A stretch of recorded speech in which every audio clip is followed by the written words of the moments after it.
A meeting of the Constitutional Council has been scheduled for this afternoon. The meeting is expected to recommend the next Chief Justice of the country as incumbent Chief Justice Hari Krishna Karki's tenure ends this Saturday due to age limit. Experts have suggested the need to ensure appointing a candidate who would ensure the judicial system is free from political interferences to provide effective justice delivery. Good morning, I'm Abheudaya Shrestha, and these are the headlines of the hour. The ruling alliance parties to register claim to form a government in Koshi province under the leadership of Uddhav Thapa. Parties reach a consensus for Speaker Baburam Gautam's resignation. Constitutional Council meeting scheduled for today to recommend the candidate to take the post of Chief Justice. Experts suggest the Supreme Court not to be influenced by political pressure. The Taliban enforces strict censorship on music in Afghanistan, burn musical instruments claiming music causes moral corruption.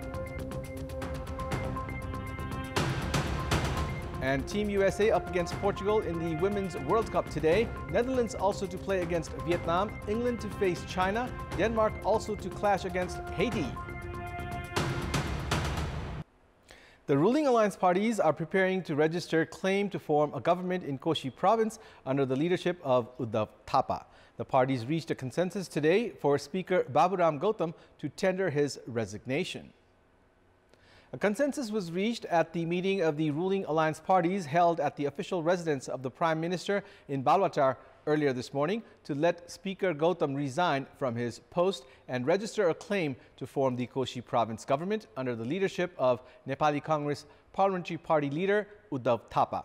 CPN Maoist Center have agreed to let Speaker Gautam resign. The Supreme Court had issued an order to dissolve the Thapa-led government and form a new government, citing that Speaker Gautam's support to form the government was unconstitutional.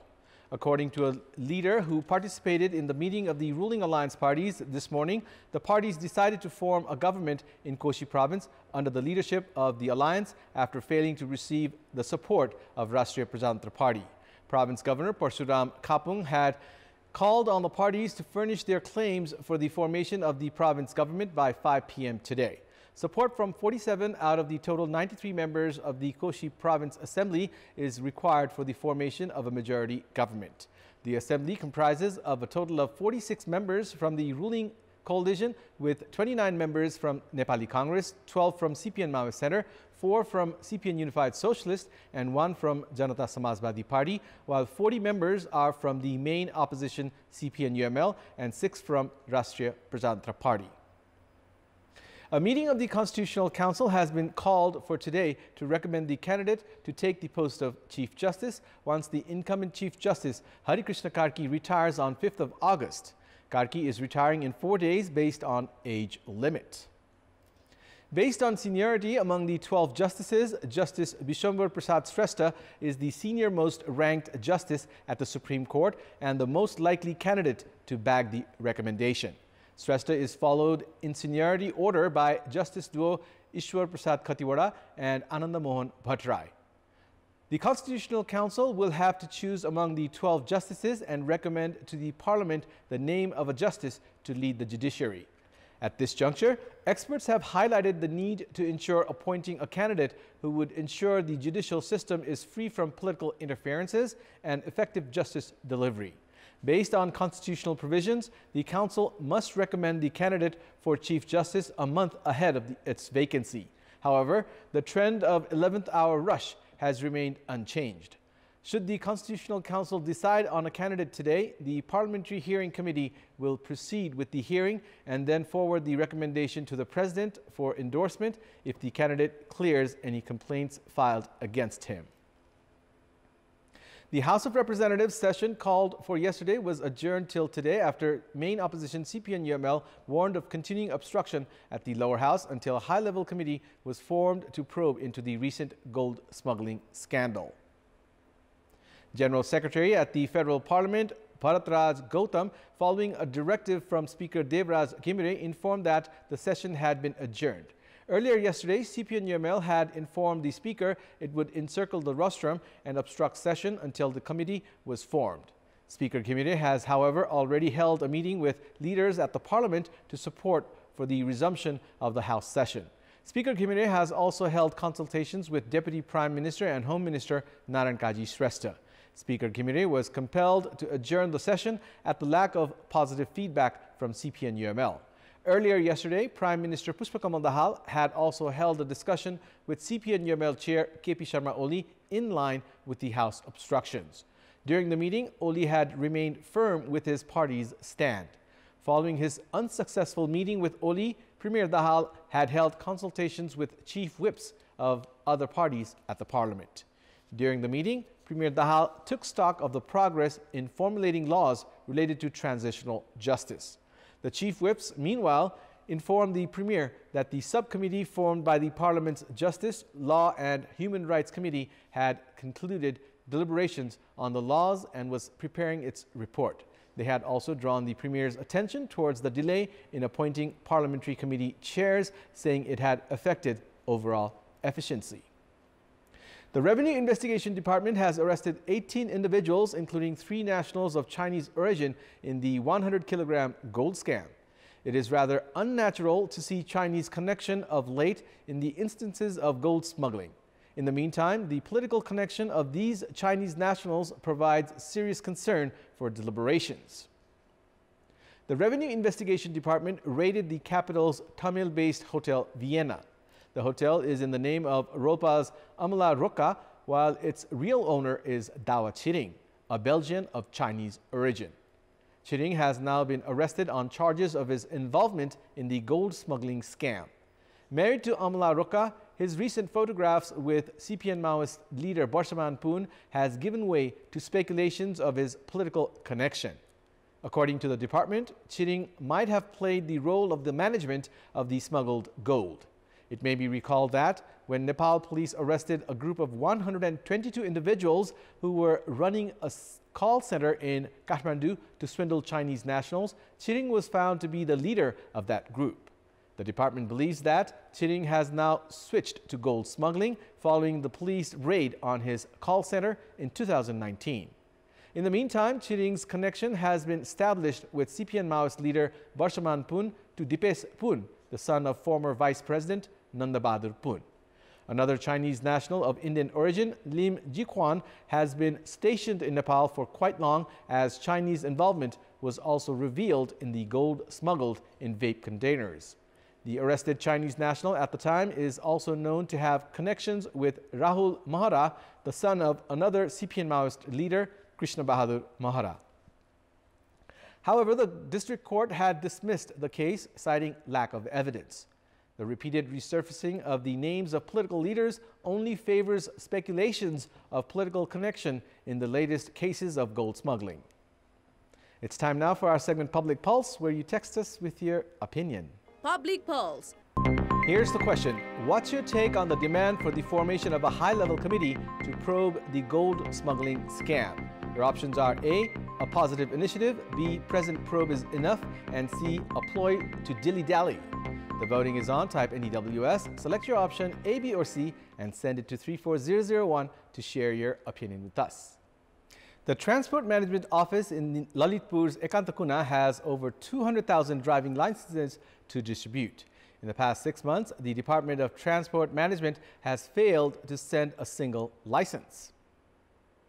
Chief of the Transport Management Office, Ekantakuna, Rajkumar Kapali, meanwhile claims they are unable to hand over licenses to service seekers due to delay on the part of the department to print licenses. Kapali, however, admitted that service seekers were bearing the brunt of the ongoing inefficiency. There is a matching scenario at the Transport Management Office in Kathmandu's Chabahil, where thousands of service seekers are still waiting to get their licenses. Even as the recently implemented online system and daily quota system have helped with crowd management, the office is still struggling to distribute licenses. Service seekers who reach the Chabahil office say there is lesser crowd, but the service quality has remained sluggish. The Chabahil unit, along with the Transport Management Office in Kathmandu's Tulabharang, each have more than 100,000 licenses yet to distribute. The delay has been largely attributed to the department's delay in printing the licenses. Currently, service seekers are using a temporary permit that has a QR code. Apart from this, the country's transport management sector is also impaired by the active involvement of middlemen. Procedural hassles and lack of information, among others, compelled them to seek assistance from middlemen to receive services. In our Public Voice segment, we had asked people in several provinces what should be done to make it easier for the public to get government documents like citizenship, licenses, and passports. Let's take a look at what they had to say.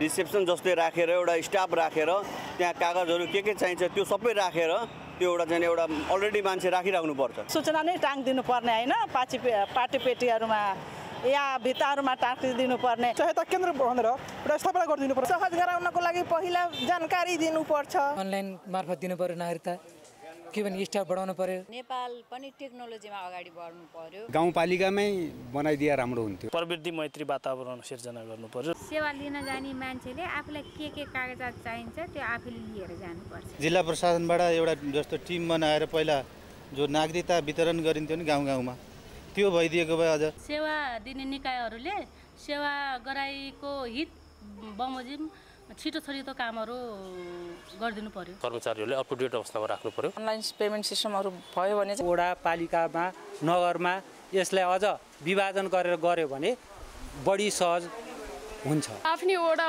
पालिकामा लाइसेन्सहरु त्यो नागरिकताहरु वितरण गर्यो भने चाहिँ जनतालाई चाहिँ सहज हुन्छ नगरपालिका होला अथवा गाउँपालिका होला त्यसमै दिँदा एकदम सहज होला भन्ने कुरा छ जबसम्म कर्मचारीलाई अतिरिक्त आम्दानीको लालच भइरहन्छ तबसम्म यो सम्भव छ अनलाइन सिस्टम टाइम कार्ड द्वारा र स्थानीय निकायलाई अझ जिम्मा दिएको भए यो सहज हुन्छ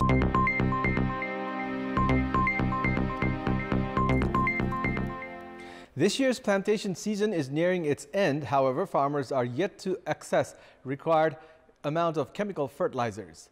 Lawmakers at the House of Representatives have also criticized the government for its failure to ensure timely supply of fertilizers. At the meeting of the Finance Committee yesterday, lawmakers alleged the government of depriving farmers of chemical fertilizers that are already available at the warehouse of the Agriculture Input Company. The government has also been alleged of confiscating fertilizers imported from India and lacking sensitivity towards farmers. Meanwhile, Minister for Agriculture and Livestock Development, Abheudaya Bhushal, dodged the allegations, saying that the government's responsibility is limited to procurement, while the responsibility of distribution of the procured fertilizers was of the local levels. Minister Bhushal also said that the scenario was a result of negligence on the part of the cooperatives that are responsible for distributing grant fertilizers. The meeting of the Finance Committee also dwelt on the pros and cons of establishing a chemical fertilizer plant within the country and adopting the natural plantation system. Meanwhile, the Investment Board informed that a few foreign companies had expressed interest in investing in a fertilizer factory and that processes to get them on board were underway. It's time now for the international updates.